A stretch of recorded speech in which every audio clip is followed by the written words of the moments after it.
Hola Cecilia, buenas Hola, ¿qué noches. tal? Buenas noches. Buenas noches para todos. Es- Buenas noches. Esperamos un minuto o 2 minutos más y, y empezamos la clase. Esperamos que se terminen de conectar.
Bueno, buenas noches para todos.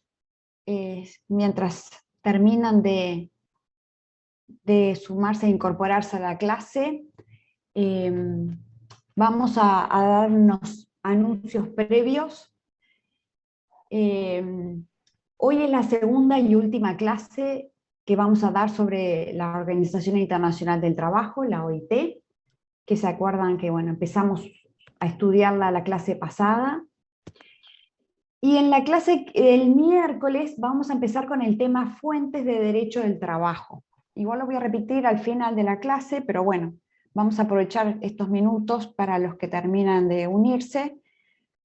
El tema fuente lo pueden estudiar de Pla Rodríguez, lo pueden estudiar del libro de Barbagelata y lo pueden estudiar del libro de Raso, el libro de tapas grises de Raso. En cualquiera de esos lugares el tema está muy bien. Y bueno, va a ser fuentes de derecho al trabajo, exactamente, y va a ser objeto de la clase que viene. ¿Ah? Bueno, entonces, vamos a empezar con la clase de hoy. Voy a compartir pantalla. Me dicen si se ve bien, si se ve la presentación ahí. ¿Sí? Sí. Perfecto. Perfecto, se ve Cecilia. Bien. Bueno, entonces vamos a empezar con la clase de hoy. ¿Se acuerdan que en la clase pasada comenzamos a estudiar el derecho internacional del trabajo y la Organización Internacional del Trabajo? Que se acuerdan que, como dijimos, prácticamente, o sea, el derecho internacional surge como respuesta a las dudas y necesidades que se fueron planteando de internacionalizar normas del trabajo que fueran aplicables a todos los trabajadores de todos los países para asegurar como ese piso mínimo de normas. Bueno, en respuesta a esa necesidad es que surge la Organización Internacional del Trabajo. no sé por qué ahí el título se cambió, la L quedó al final, bueno, al costado, debajo de internacional. Lo arreglaré cuando subamos la presentación a la plataforma. Bueno, entonces, ¿se acuerdan que vimos la clase pasada, bueno, cómo fue el origen del derecho internacional del trabajo y de la OIT? ¿Se acuerdan que uno de los grandes problemas que se planteaban eran, bueno, que había trabajadores que estaban en pésimas condiciones, paupérrimas, infrahumanas, digamos, que hacían jornadas de 14, 16 horas, que había trabajo infantil, que trabajaban sin protección, expuestos a un montón de factores del mundo del trabajo, con lo cual terminaban enfermándose y muriendo muy jóvenes. Bueno, entonces se vio que los empresarios o los países que querían hacer esfuerzo por mejorar la condición de sus trabajadores, o sea, empresarios y países bien intencionados que querían mejorar, de repente disminuir la jornada de trabajo, mejorar los salarios mínimos, adoptar condiciones de trabajo mejores que hicieran a esos grandes contingentes de personas salir de esa situación en la que estaban, implicaba una situación de, ¿se acuerdan que lo vimos en la clase pasada?, de competencia desleal. ¿Por qué? Porque si un país hacía esfuerzos y adoptaba normativa interna para disminuir la jornada, aumentar el salario mínimo y adoptar otras mejores condiciones, obviamente esas mejoras iban a verse reflejados en el precio del producto, ¿sí? En la composición del producto, y entonces iba a haber una competencia desleal porque ese país que quería adoptar buenas decisiones para mejorar la condición de sus trabajadores tenía que competir con el país, de repente el vecino, que no adoptaba estas buenas políticas empresariales, y entonces se generaba una competencia desleal que, digamos, desestimulaba a los países que querían mejorar estas condiciones. Ya te doy la palabra, Federico. Entonces, esa y otras razones que vimos en la clase pasada fueron las que llevaron a empezar a plantearse la posibilidad de crear un sistema de normas internacionales del trabajo que fueran parejos y aplicables para todos los países del mundo. Y así fue como estudiamos cómo fue el origen de la OIT, toda la historia de su creación, cómo fue sucediéndose las distintas etapas hasta su creación en el año 1919 en el Tratado de Versalles. El Tratado de Versalles, que pone fin a la Primera Guerra Mundial. Bueno, dentro del tratado hay un capítulo, la parte 13, o el capítulo 13, parte 13 se llama en realidad, del Tratado de Versalles, que no es nada más ni nada menos que la consagración, el nacimiento de la OIT. Ahí está el preámbulo y la constitución de la OIT. Sí, Federico, adelante. No, solo iba a agregar que es respecto a la competencia desleal que mencionó, que generaba tensiones entre los países y conspiraba contra esa búsqueda de la paz, que es un objetivo del derecho internacional del trabajo. Perfecto, excelente. Como dice el compañero, también estuvimos viendo la clase pasada que la OIT, acuérdense, surge en el año 1919 en el Tratado de Versalles, que pone fin a la Primera Guerra Mundial, donde además de buscar dar una solución a esta competencia desleal que se daba entre países que querían mejorar la condición de sus trabajadores y no, y cómo en forma desleal iban a competir sus productos, también había surgido como una necesidad, imagínense un mundo en ruinas, donde había finalizado un conflicto bélico a gran escala, que cobró muchas vidas de personas, jóvenes, que destruyó fábricas, ciudades, recursos materiales, recursos de la agricultura, producciones enteras, etc. Entonces, cuando el mundo sale de esa Primera Guerra Mundial, sale con el convencimiento de que no quiere más una guerra así, que hay que buscar la manera de que esto que se vivió no se vuelva a vivir. Y entonces surge la convicción también de que no era posible lograr una paz mundial en tanto hubiera grandes contingentes de personas, de trabajadores, viviendo en condiciones miserables, en condiciones paupérrimas de pobreza, ¿sí? Entonces, eso era un peligro latente que conspiraba contra la paz. O sea, no era posible garantizar una paz mundial, universal, en tanto existiera tantos contingentes de personas desconformes y viviendo en esas pésimas condiciones infrahumanas, podríamos decir.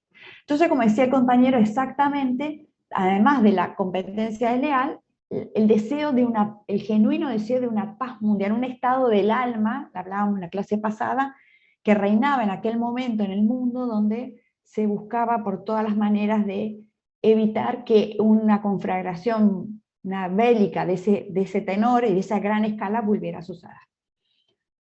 Bueno, vimos toda la evolución de la OIT, vimos que esos deseos de paz lamentablemente no se pudieron concretar porque, bueno, hubo una Segunda Guerra Mundial, vimos el rol que jugó la OIT, y también después analizamos cuáles son los fines y las funciones de OIT. ¿Qué lo inspira? ¿Para qué existe la OIT? Todo su accionar, ¿en qué se basa? Y bueno, entonces allí examinamos principalmente dos documentos. El primero fue el preámbulo de la Constitución de la OIT,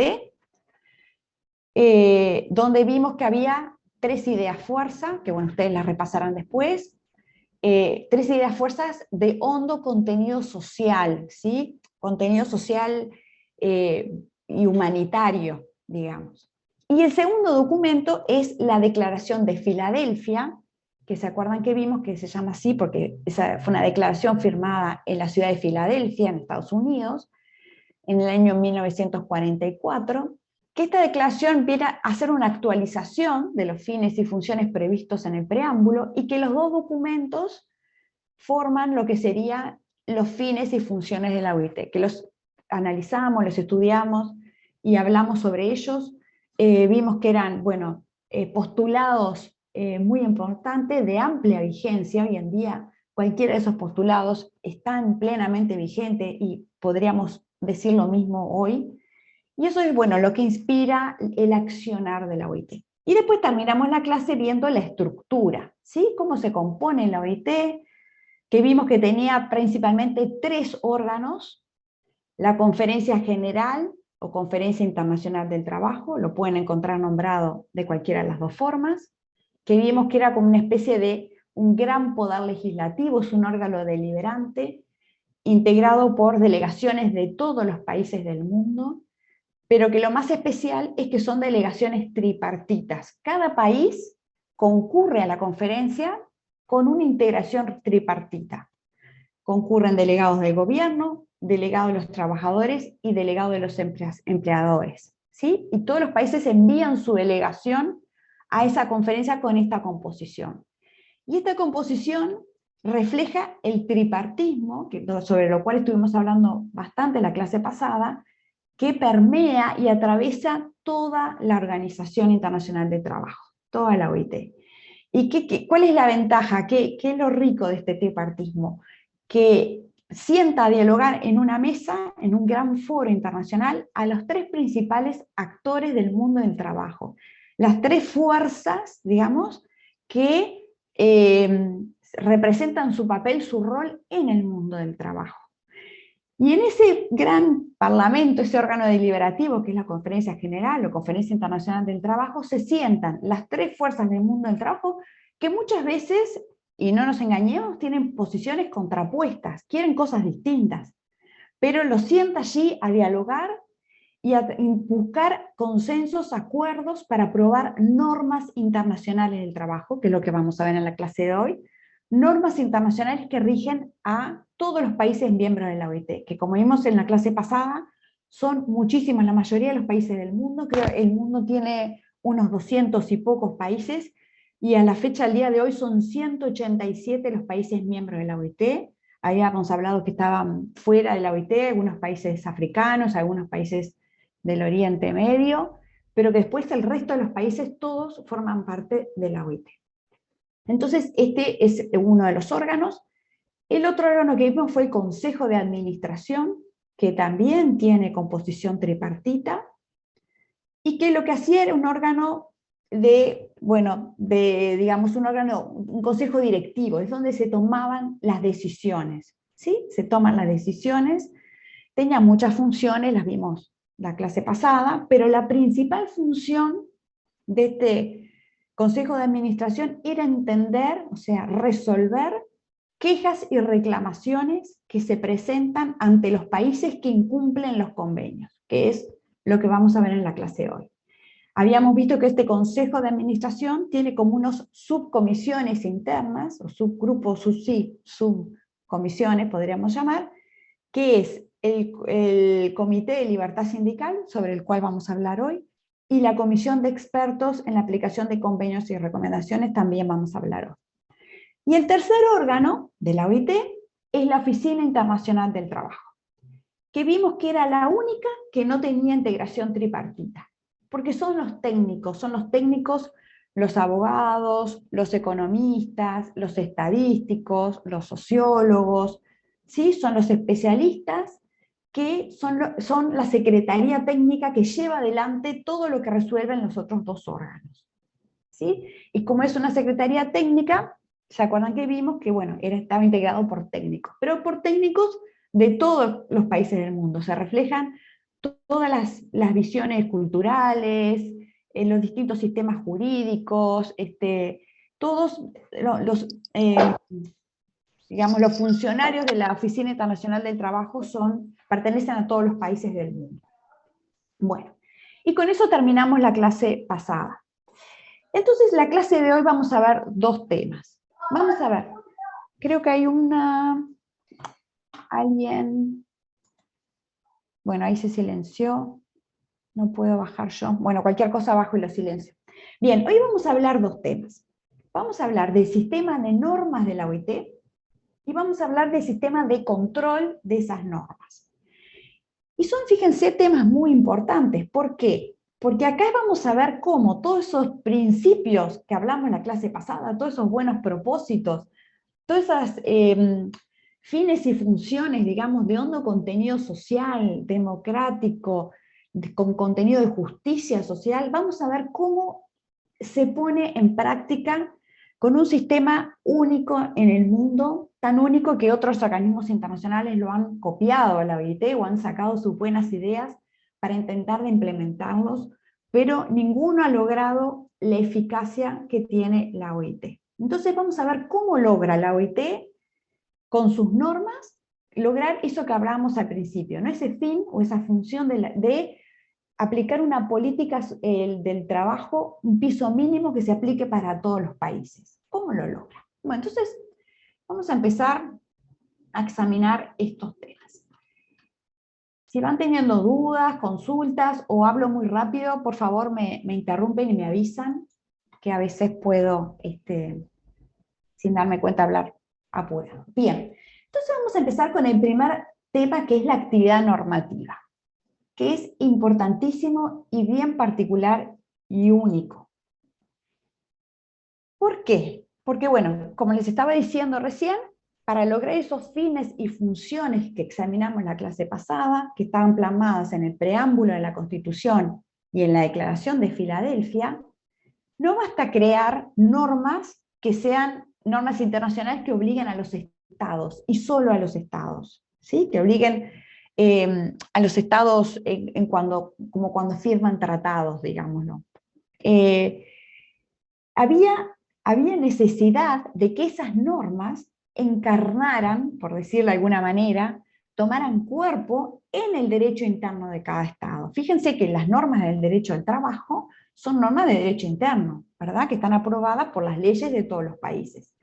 Entonces, el objetivo era intentar de que las normas de la OIT no tuvieran la categoría de tratados, o sí teniéndolo, dieran un paso más allá e incidieran en el derecho interno de los países, generando ese piso mínimo, ¿sí?, de normas internacionales que fueran aplicables a todos los estados. Entonces, bueno, como dice ahí la última viñeta, se buscaba crear instrumentos nuevos, distintos, algo nuevo de lo que existía hasta ese momento en el derecho internacional del trabajo. Y así que se crea, en la Constitución de la OIT, se establece la creación de dos tipos de normas internacionales del trabajo. Uno son los convenios internacionales del trabajo y el otro son las recomendaciones. los convenios internacionales del trabajo los abreviamos en CIT, ¿sí? Convenios Internacionales del Trabajo. Lo van a ver así en libros, o bueno, aquí en la presentación, para abreviar una palabra tan larga como Convenios Internacionales del Trabajo. Entonces, ¿cómo son estas dos normas internacionales del trabajo? ¿Cómo consiguen encarnar en el derecho interno de todos los países? Y fíjense, vamos a verlo ahora, una norma que se aprueba, ¿no?, allá lejos en Ginebra, en un organismo internacional, logra aplicarse a la relación de trabajo que tienen cualquiera de uno de ustedes hoy en día, o bueno, después de un proceso que ahora vamos a ver. ¿Cómo esa norma se puede aplicar así tal cual en nuestras relaciones de trabajo? ¿Qué derrotero tiene? ¿Cómo se da este proceso? Entonces, vamos a ir viendo. Dijimos que los dos son normas internacionales de trabajo, pero los convenios y las recomendaciones tienen distintos efectos, ¿sí?, y distintos contenidos. Ambos son aprobados por los 2/3 de votos de los presentes en la conferencia general o en la conferencia internacional del trabajo, ¿sí? O sea que en eso son similares.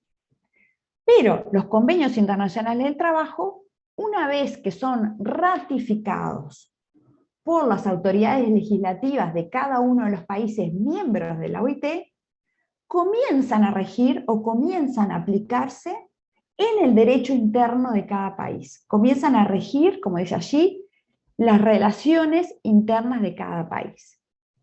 ¿Sí? ¿Cómo sucede eso? Igual ahora vamos a hablar un poco más de los convenios, ¿no? Pero ¿cómo sucede eso?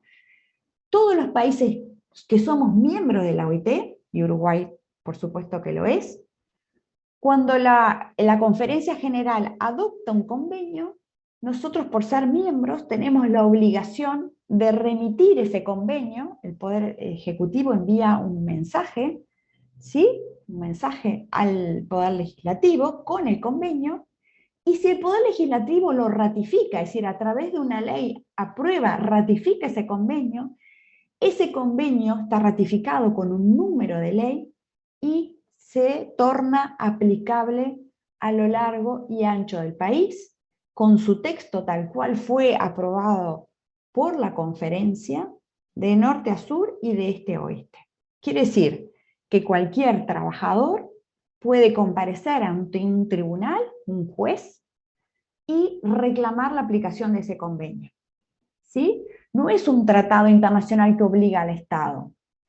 Es un convenio que, como pasó por el proceso de la ratificación de nuestro Parlamento, se torna aplicable como cualquier otra ley que emana del Parlamento. Y es, por tanto, exigible. Exigible tanto en el ámbito judicial, ¿sí?, porque vuelvo a repetir, ante cualquier juez, inclusive exigible administrativamente, pensemos en la Inspección General del Trabajo y los controles que ésta realiza. Quiere decir que puedo exigir la aplicación de ese convenio en autoridades administrativas y autoridades judiciales. En cambio, las recomendaciones, ¿sí?, que también son aprobadas por 2/3 de voto, no requieren ratificación, ¿sí? Cuando la Conferencia General del Trabajo adopta una recomendación, la Constitución de OIT no obliga a los países a remitirla a los parlamentos.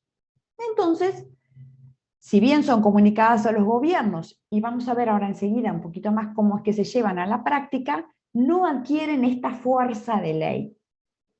¿Sí? No adquieren esta fuerza de ley.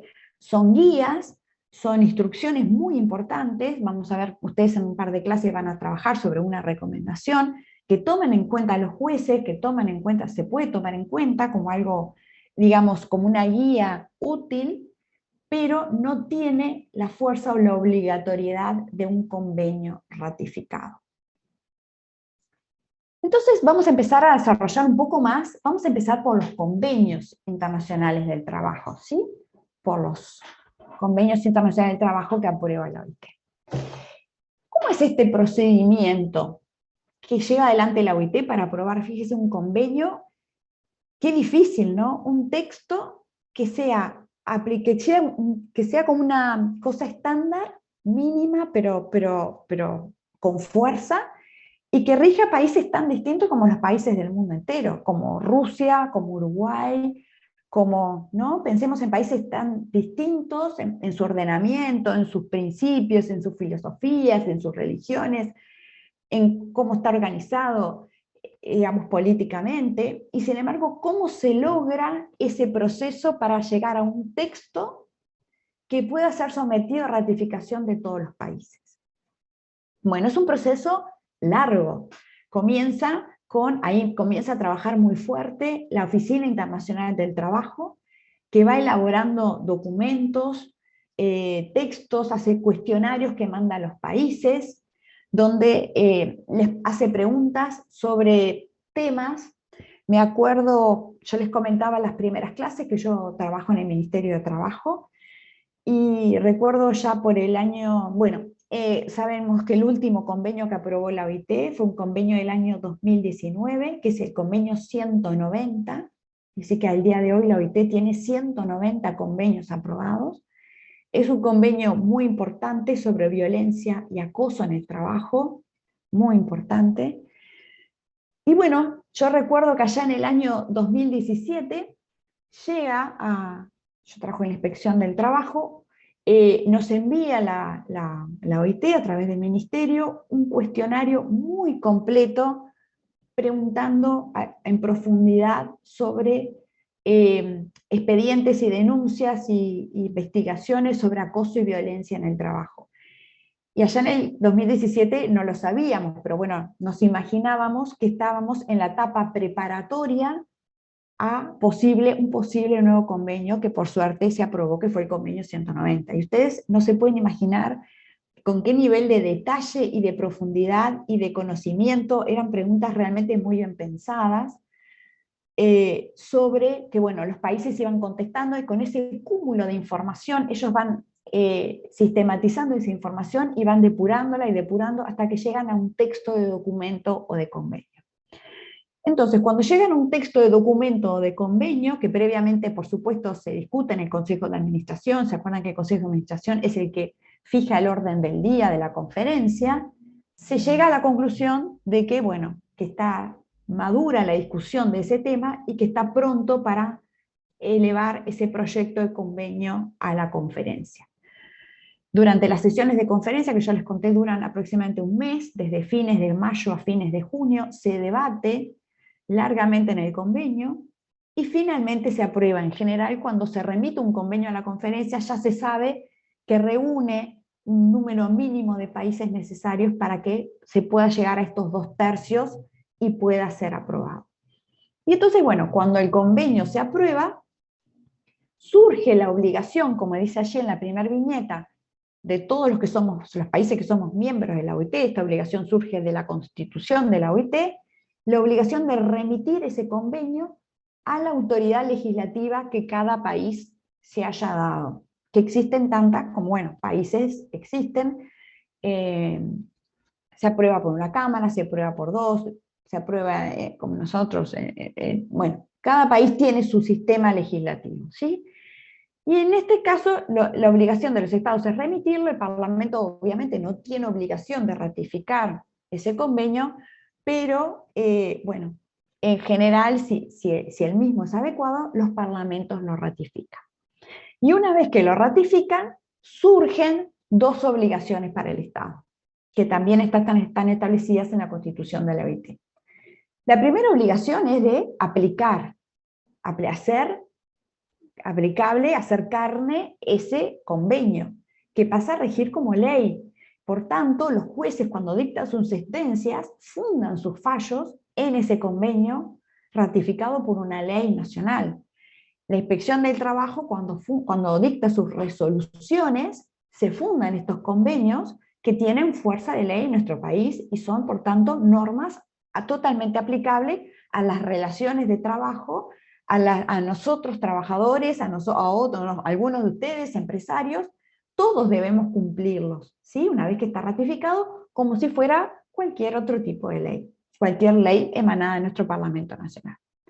Y la segunda obligación, una vez que el Parlamento lo ratifica, es de informar en forma periódica a la OIT sobre la marcha de la aplicación del convenio.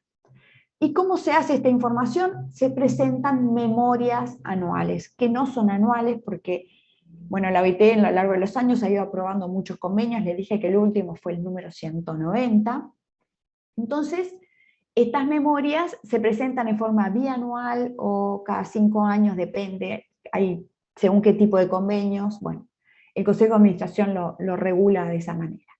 Pero entonces, estas memorias que son iguales para todos los países, que se envían con preguntas concretas y que los países tienen que contestar, le informan a la OIT sobre el avance de la aplicación del convenio, cómo va, si funciona bien, si ha habido algún obstáculo, alguna dificultad para aplicar el convenio, etcétera, etcétera, etcétera.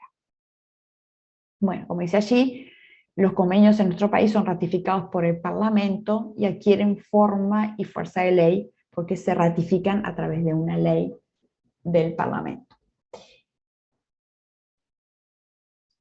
El caso de las recomendaciones es un poco distinto, porque vimos que también se aprueban por 2/3 de votos de la conferencia, pero como no requieren este trámite de ratificación por el Parlamento, una vez que las vota la conferencia, ya quedan, digamos, ya finaliza su trámite, no hay que hacer ningún trámite posterior, por lo menos ante la OIT. Entonces, ¿cuál es la fuerza de estas recomendaciones? Bueno, la fuerza de estas recomendaciones es que contienen información y pronunciamientos y, digamos, opiniones sobre temas importantes del mundo del trabajo que sirven como guía, como directrices que orientan a los gobiernos y a los ayudan, por ejemplo, en base a esas directrices los gobiernos pueden resolver aplicar un programa concreto, ¿sí? O pueden resolver aplicar una política concreta, o pueden resolver aprobar una ley, ¿por qué no? ¿Sí? Pero la recomendación en sí no tiene fuerza de ley, son simples directrices, recomendaciones, como dice su palabra, directivas, medidas inspiradoras. Estas recomendaciones en general se aprueban junto con el convenio. Por ejemplo, el último convenio que yo les contaba, que es sobre el acoso y violencia en el mundo del trabajo, que es el primer convenio de la OIT sobre estos temas, es el 190, fue aprobado junto con una recomendación, la recomendación 206. Y es muy común que se aprueben. El convenio establece como las normas básicas y la recomendación las profundiza, va como más al detalle, ¿sí? Eso es muy común. Pero también es común que se aprueben recomendaciones solas sobre un tema, porque, por ejemplo, no se llegó al consenso necesario para que se le pudiera dar forma de convenio, ¿sí? Eso pasó, por ejemplo, con una recomendación que ustedes van a ver la clase del miércoles, no la del viernes, la recomendación 198 sobre la relación del trabajo, la relación de trabajo, una recomendación muy importante, que bueno, se intentó y no se pudo llegar a los acuerdos necesarios para darle forma de convenio, y entonces quedó como una recomendación, ¿sí? O también, como dice allí la placa, se usan a veces para preparar el camino a futuros convenios. Se dictan las recomendaciones, los países lentamente van adecuando sus políticas, sus prácticas internas, conforme a esos lineamientos y esas directrices de las recomendaciones, y de repente dentro de 4 o 5 años se vuelve a tocar el tema y ahí ya están dadas más los consensos, las mayorías, para lograr los votos necesarios para poder aprobar ese convenio.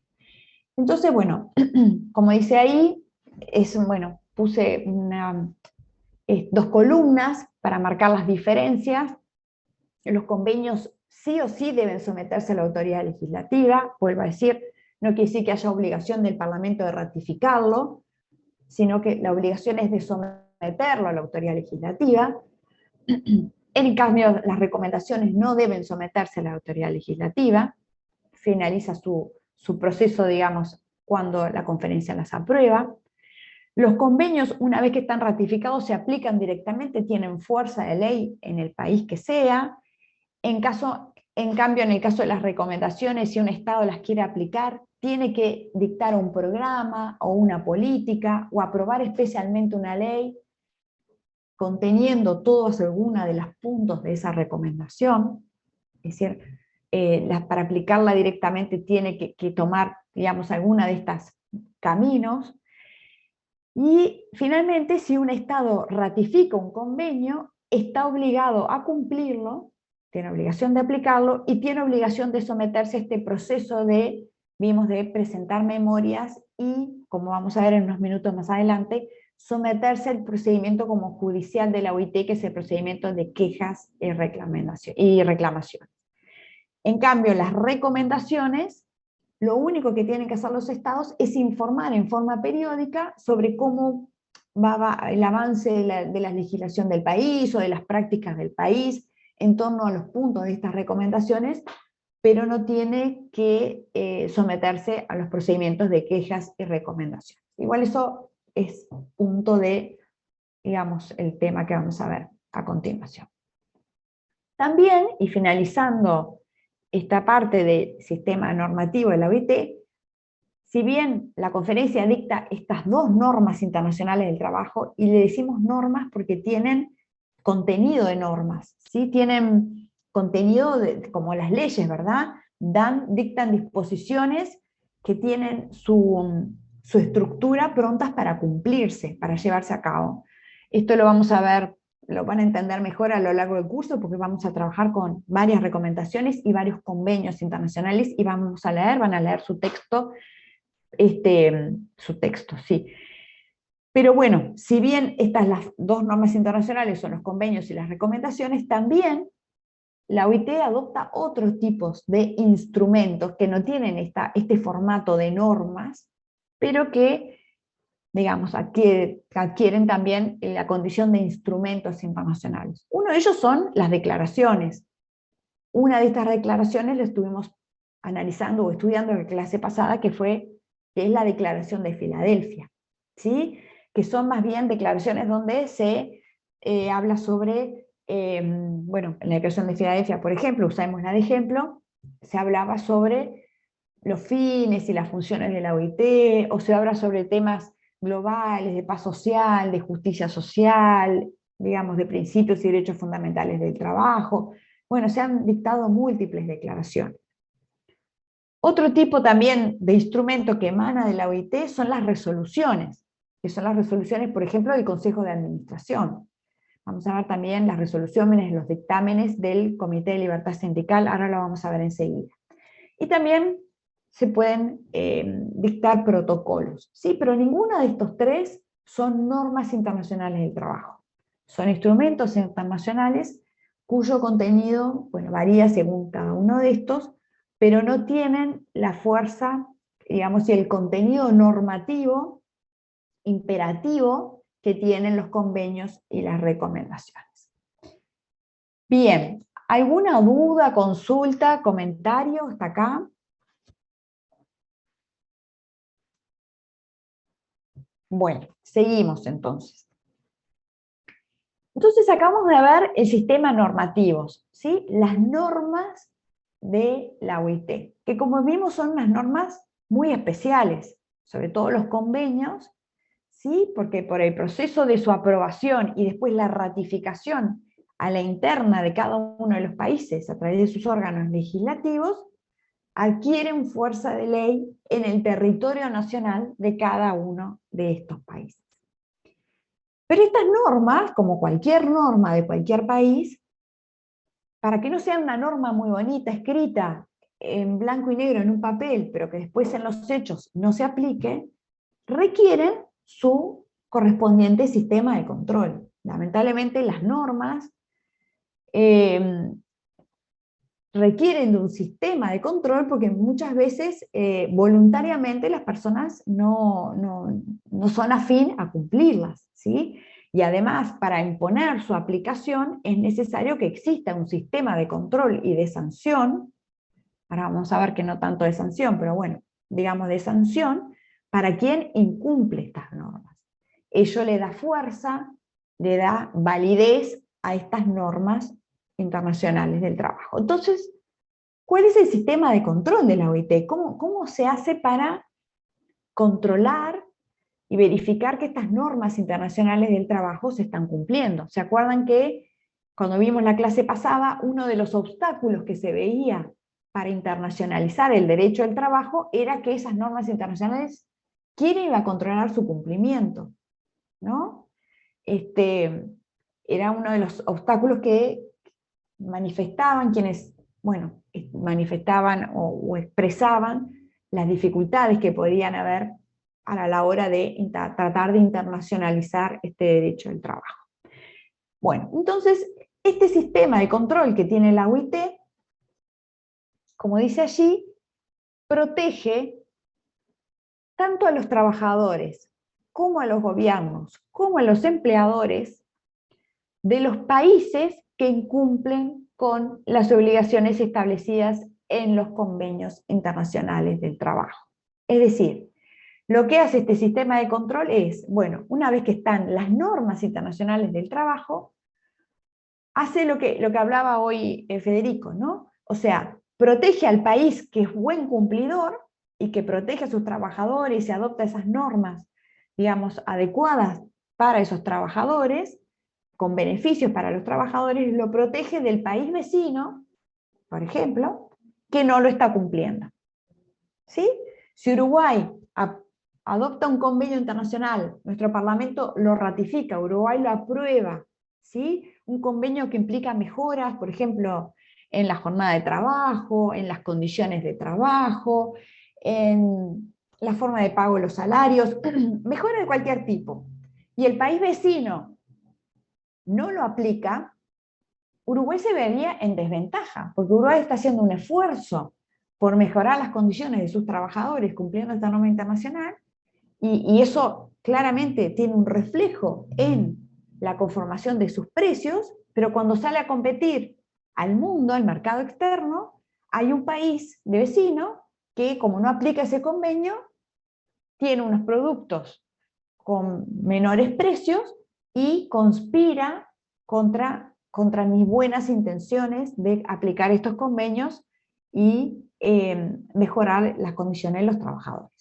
Entonces, para que ello no ocurra, la OIT implementó este sistema de control. Este sistema de control es de dos tipos o de dos clases. Uno es el control mutuo, o también llamado control regular. Ahora vamos a ver cómo es. Y el otro es el control jurisdiccional, o también llamado control especial. ¿Cómo es el control mutuo o control regular? ¿En qué consiste este control mutuo? Bueno, este control mutuo está establecido en el artículo 22 de la Constitución de la OIT, que establece la obligación de todos los países de presentar memorias anuales sobre las medidas que implementó para cumplir el convenio. Porque no solamente alcanza con ratificar el convenio, sino que muchas veces hay que hacer adaptaciones internas de normas, de decretos, de programas, de políticas. O sea, hay que adaptar el sistema interno a ese nuevo convenio que se aprobó. Ahí dice memorias anuales porque en un primer momento, en una primera etapa de OIT, cuando había pocos convenios, las memorias eran anuales. Todos los años los países hacían memorias sobre los convenios aprobados. Hoy en día que hay 190, imagínense el cúmulo de información que sería preparar 190 memorias.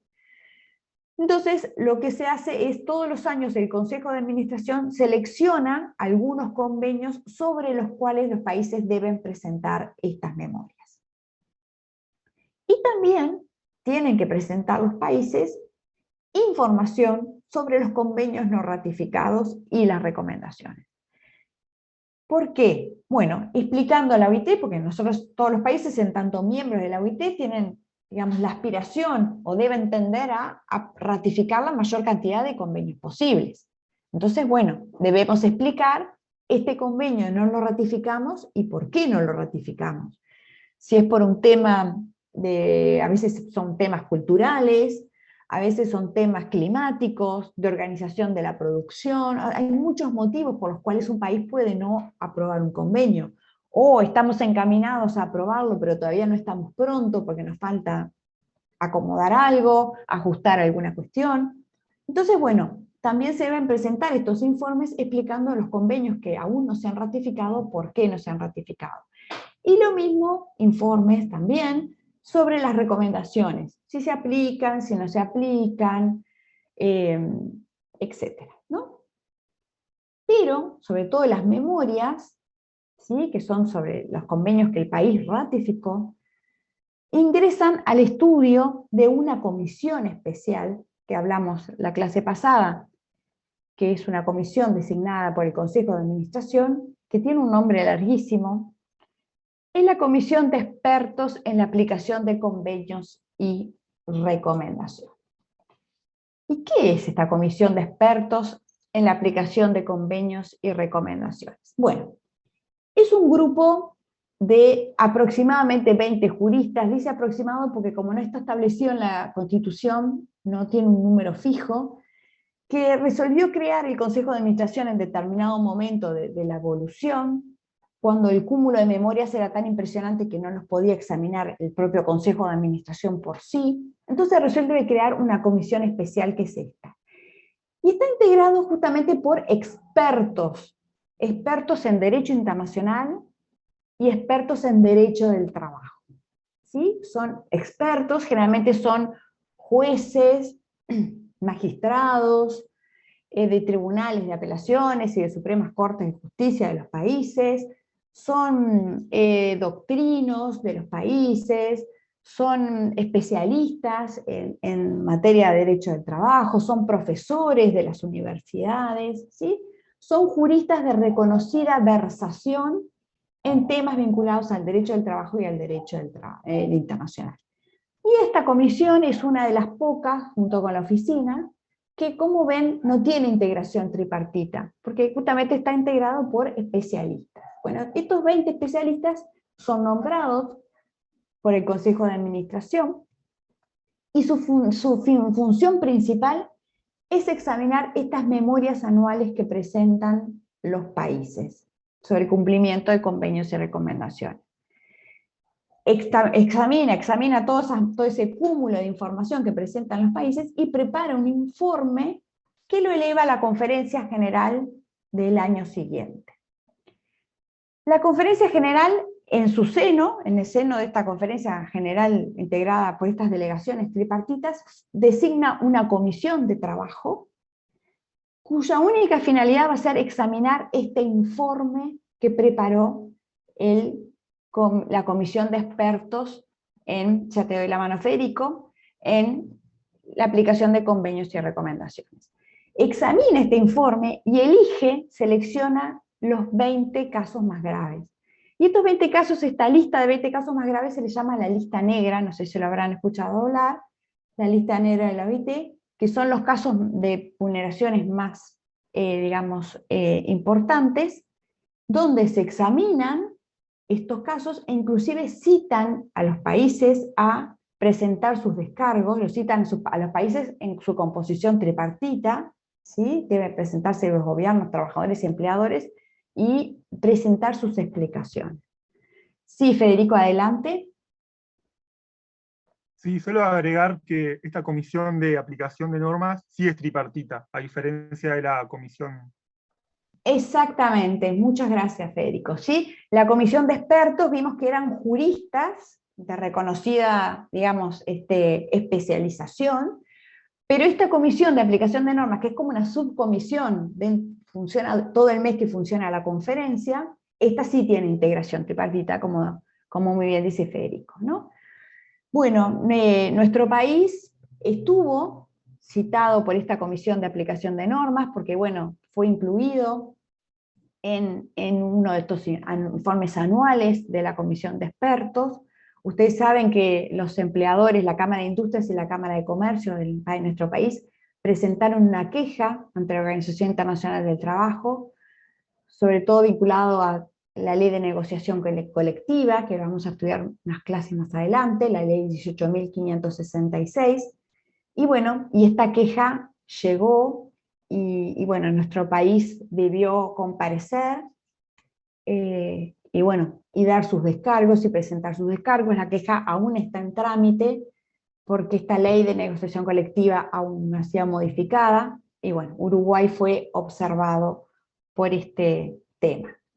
Ya les adelanto, si nos da el tiempo, y vamos a tratar traer un caso práctico para ver con ustedes, pero no vamos a hablar sobre este tema justo de las quejas de los empleadores uruguayos, porque como es sobre un tema que aún no vimos en clase, precisaríamos explicar el tema entero para que ustedes pudieran entender la queja, y entonces, bueno, trajimos otro caso, pero ese tema lo cuando veamos el tema de negociación colectiva, vamos a volver a hablar sobre la queja esta y la participación de la OIT.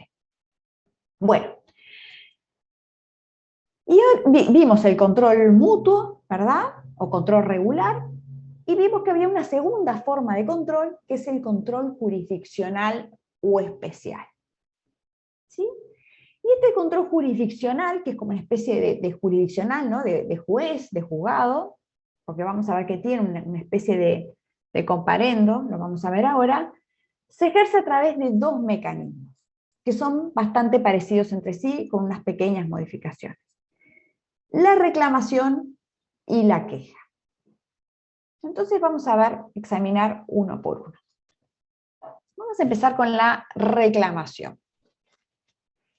Y ya veo que no nos va a dar el tiempo de ver el caso práctico. Bueno, no importa, vamos a tratar de terminar el tema. La reclamación. La reclamación la puede presentar cualquier organización de empleadores o de trabajadores.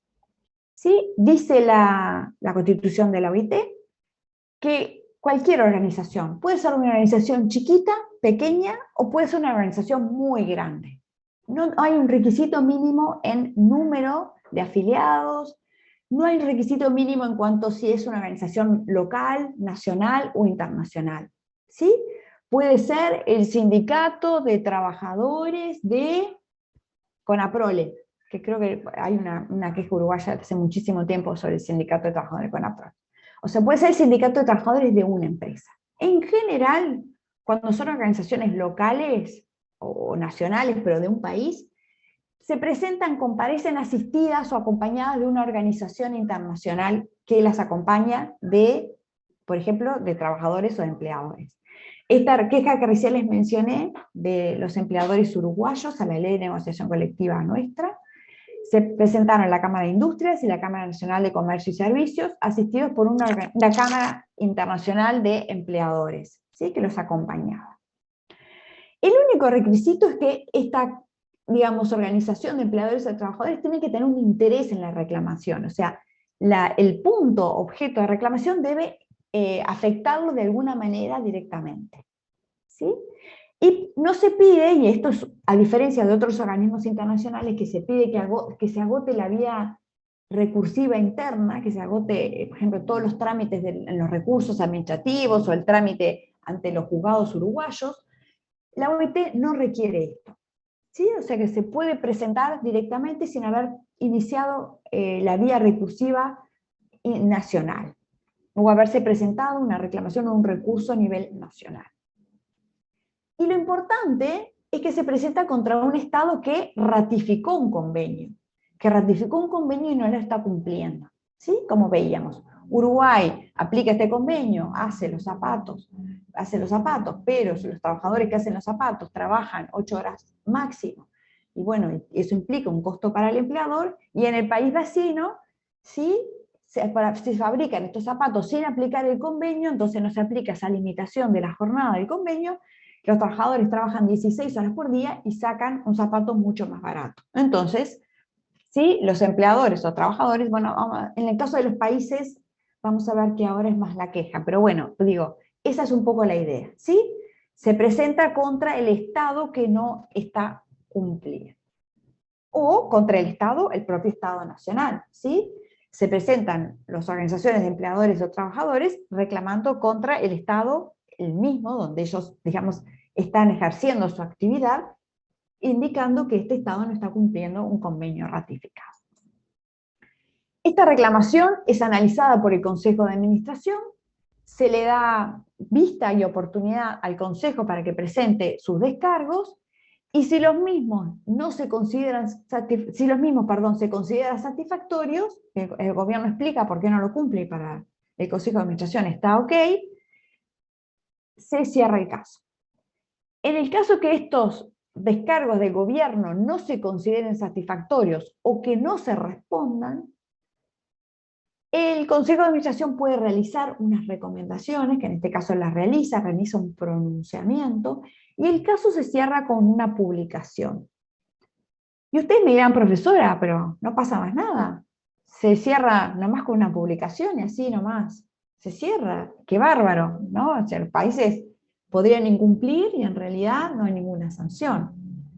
Pero no es tan así.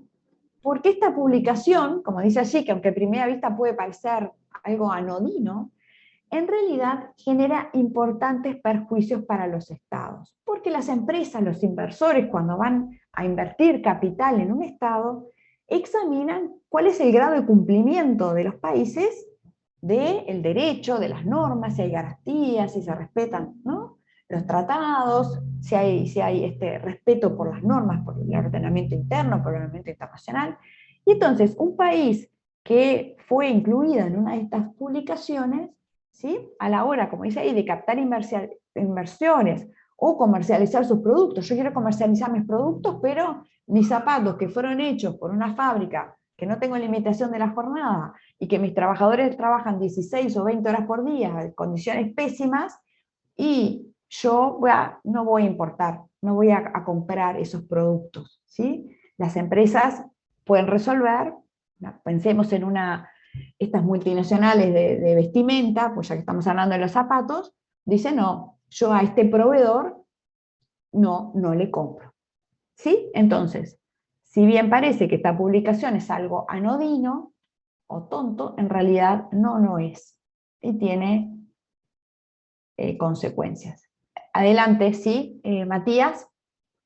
Profe, buenas noches. Sí, le quería hacer una consulta en cuanto a esto de la recomendación, esa publicación que se hace.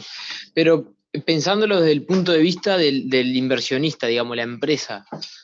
Porque teóricamente yo lo entiendo, pero desde el punto de vista de lo que yo sería el empresario, digamos, una multinacional, lo que sea, y como desde el punto de vista del capitalismo, que a la gente lo que le interesa es hacer plata, a ese empresario de repente, si ese Estado no cumple con esas cosas, capaz que a ese empresario en particular le va mejor en ese país.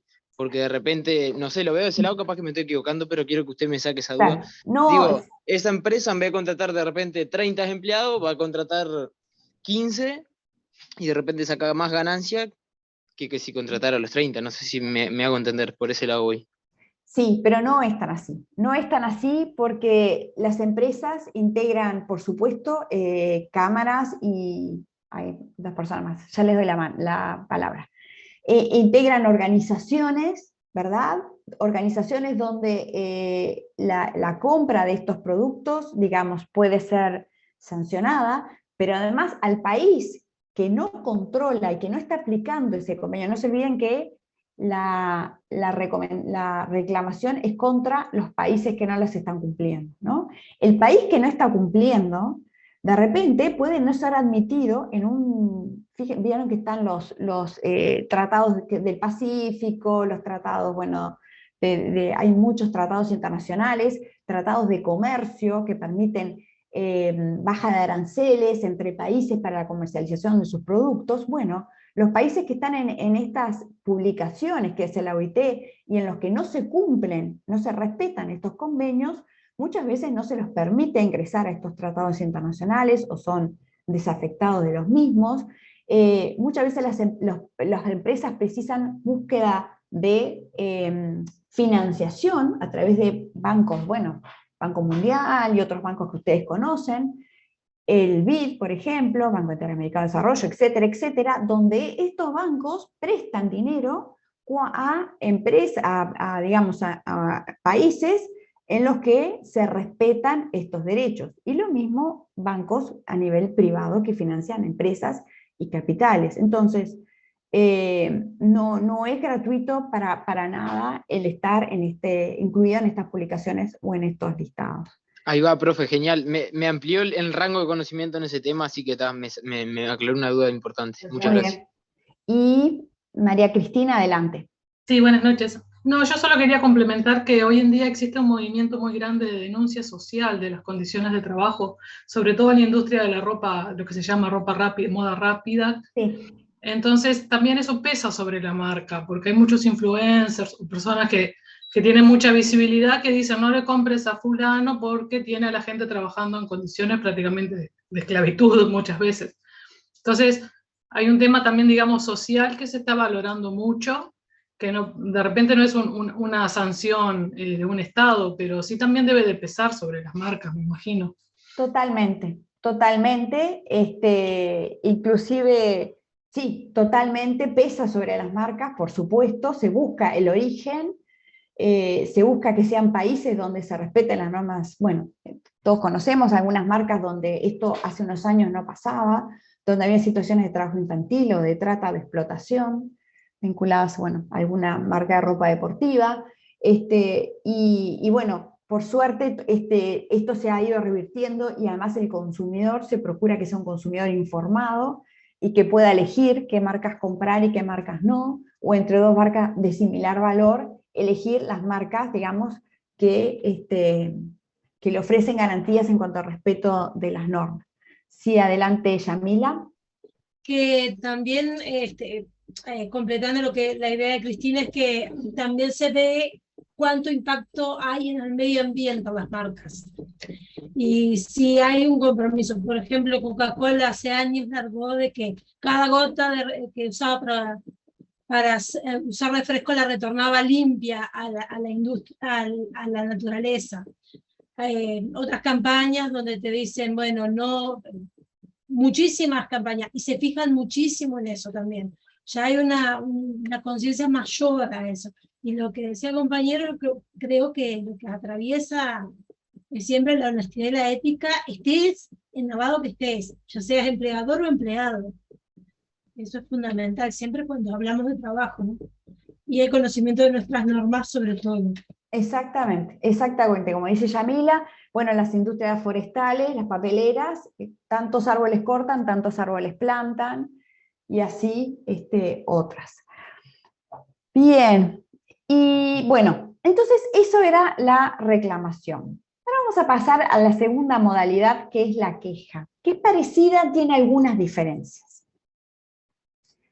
La queja, vimos que la reclamación la pueden presentar organizaciones de empleadores o de trabajadores. Y acá está la principal diferencia, porque en el caso de la queja, la puede presentar un Estado, el Consejo de Administración o un delegado de la conferencia.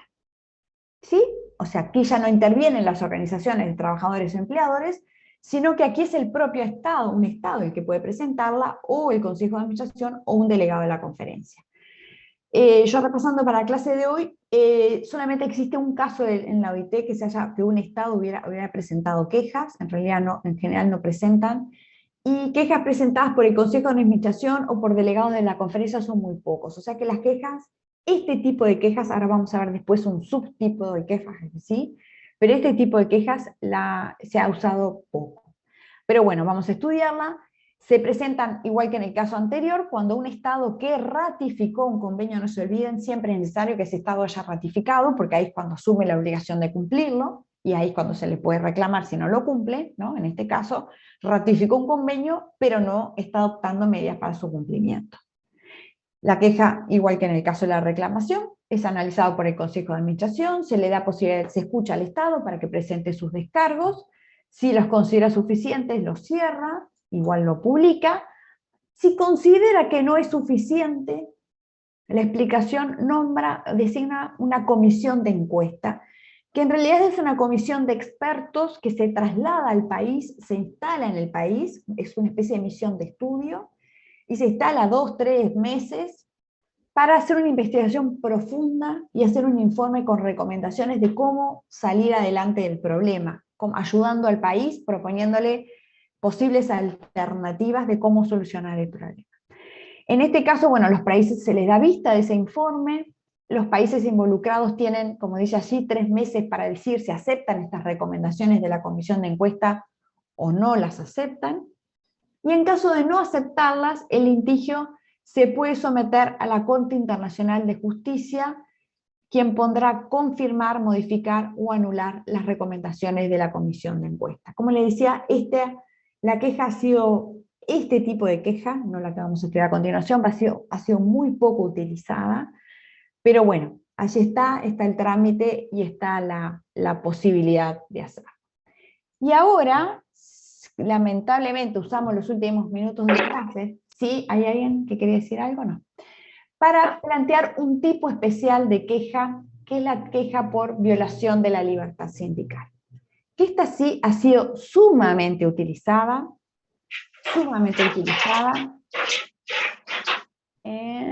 Ahí está.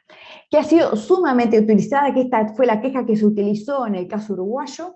La Cámara de Industrias y la Cámara de Comercio usaron esta queja porque refiere a un tema de violación de la libertad sindical. ¿Cómo es este procedimiento especial o esta queja especial? Bueno, es una queja especial que, como dice su nombre, se usa exclusivamente para denunciar denuncias de violación a la libertad sindical. ¿Y por qué esta queja? Bueno, y lo otro especial de esta queja que es examinada, analizada por esta comisión dentro del Consejo de Administración. Está esta comisión que es el Comité de Libertad Sindical, ¿sí? Que, esperen que, ahí está en la próxima siguiente, ahora vamos a ver cómo se integra este Comité de Libertad Sindical. Estas quejas por violación de la libertad sindical son examinadas por este Comité de Libertad Sindical, que seguramente muchos han oído hablar de él. ¿Y por qué es tan importante y por qué se creó este comité especial? Bueno, en primer lugar, este comité, como les digo, especial fue creado en el año 1951 y da respuesta a una gran preocupación que tenían los países hasta ese momento. ¿Por qué? ¿Qué pasaba?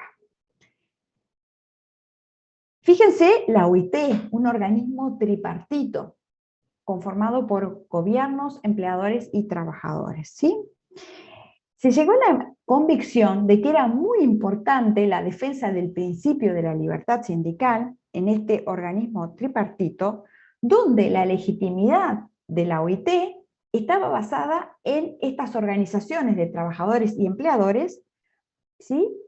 Que solamente podía garantizarse si estas organizaciones eran genuinas, si eran auténticas, si eran autónomas, si realmente llevaban al foro de la OIT la real voz de los trabajadores y de los empleadores. O sea, si realmente eran auténticas reflejando los intereses de su categoría o de su clase o de quienes representaban, ¿no?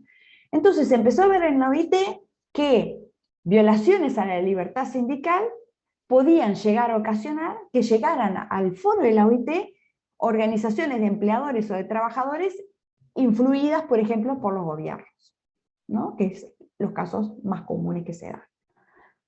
De ahí que desde el comienzo mismo del OIT existió como un consenso de que la libertad sindical era un requisito indispensable para que la OIT gozara de credibilidad, ¿sí? Para darle credibilidad y para que sus normas de verdad fueran auténticas, era fundamental la defensa de la libertad sindical, porque estas 3 patas tenían que ser patas verdaderas, estas 3 patas, ¿no? Gobiernos, empleadores y trabajadores. Entonces, es así que se considera que este principio de libertad sindical está implícito en la Constitución de la OIT, y que todos los miembros, países miembros de la OIT, por el solo hecho de ser un país miembro, de adherirme a la OIT, debo respetar la Constitución y por tanto debo respetar este principio de libertad sindical, ¿sí? Entonces, por eso fue que se entendió que estas quejas de violación de la libertad sindical y de la negociación colectiva había que darles un tratamiento especial y se crea este Comité de Libertad Sindical. Vamos a ver primero la integración y después vemos cómo es el trámite. Bueno, este Comité de Libertad Sindical, que es muy importante, tiene composición tripartita.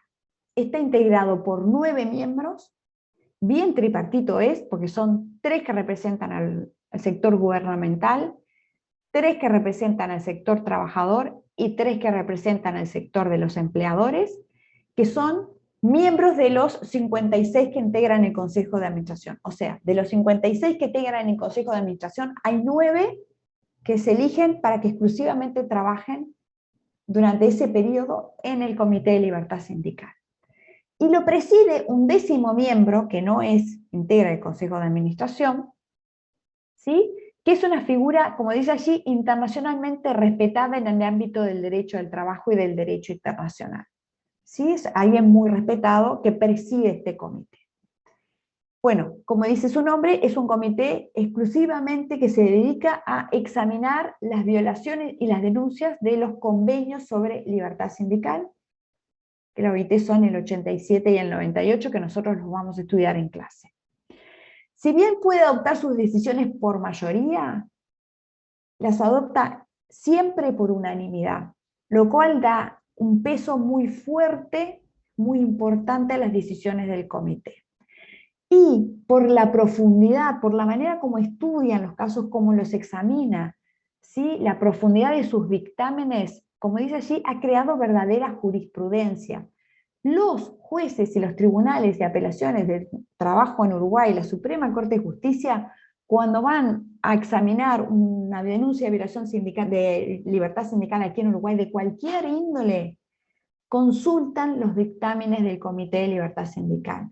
Tienen un peso y una profundidad y una claridad, o sea, que son realmente jurisprudencia que se consulta permanentemente. Los abogados laboralistas consultan los dictámenes del Comité de Libertad Sindical para preparar, por ejemplo, sus escritos judiciales, ¿sí? Cuando defiendan a un trabajador, cuando te defienden a un empleador, consultan estos dictámenes. ¿Cómo es el procedimiento? Es muy similar a los que ya vimos, con algunas diferencias. Primera diferencia es en cuanto a quién los presentan, porque si ven, es un mix de los dos, de las quejas y las reclamaciones que acabamos de ver. Lo pueden presentar organizaciones de trabajadores o de empleadores o los estados, ¿sí? Cualquiera de los tres puede presentar una queja por violación de la libertad sindical. Y acá la gran diferencia, se puede presentar contra cualquier estado, hubiere o no ratificado los convenios sobre libertad sindical, que en este caso son los convenios 87 y 98. Quiere decir que a diferencia de los procedimientos que acabamos de ver, que eran solamente contra países que hubieran ratificado esos convenios, en el caso de violación de la libertad sindical, solamente se puede presentar contra países aunque no los hubieran ratificado, ¿sí? Y ahí lo puse en mayúscula, esto es muy importante porque entonces habilita, porque si no, fíjense que es fácil, los países dicen, yo no quiero respetar la libertad sindical, no ratifico los convenios y yo no tengo ningún problema, a mí nadie me va a presentar una queja o una reclamación. Pero como este tema de la libertad sindical para la OIT es muy importante, porque hace a su estructura tripartita, hace a lo genuino de su estructura tripartita, asegurarse de que las organizaciones de trabajadores y empleadores realmente sean auténticas, sean independientes, sean genuinas, es que habilitó que exclusivamente por este tema se pueda presentarse la queja aún contra los países que no hubieran ratificado estos convenios 87 y 98. Entonces, bueno, siguen el trámite que les acabo de mencionar. Yo traje acá, a ver qué hora es, no nos va a dar. Traje aquí un caso que quería, bueno, contarles, un caso que llegó al Comité de Libertad Sindical. No sé, ustedes ahora después tienen otra clase, ¿verdad? Sí, profe, ahora nomás. Ahora nomás a las 9. Entonces no nos va el tiempo de tratar este caso. Era un caso muy actual porque es sobre Qatar y usaron muchos trabajadores migrantes para construir los estadios para el Mundial. O sea que es un caso re interesante. Capaz que lo que hacemos, le pido al profesor unos minutos de la clase que viene Creo que lo escuché, profe, que deportaron a un montón por hacer una huelga, ¿puede ser? Sí, sí, pasaron muchas cosas, qué bueno que lo escucharon.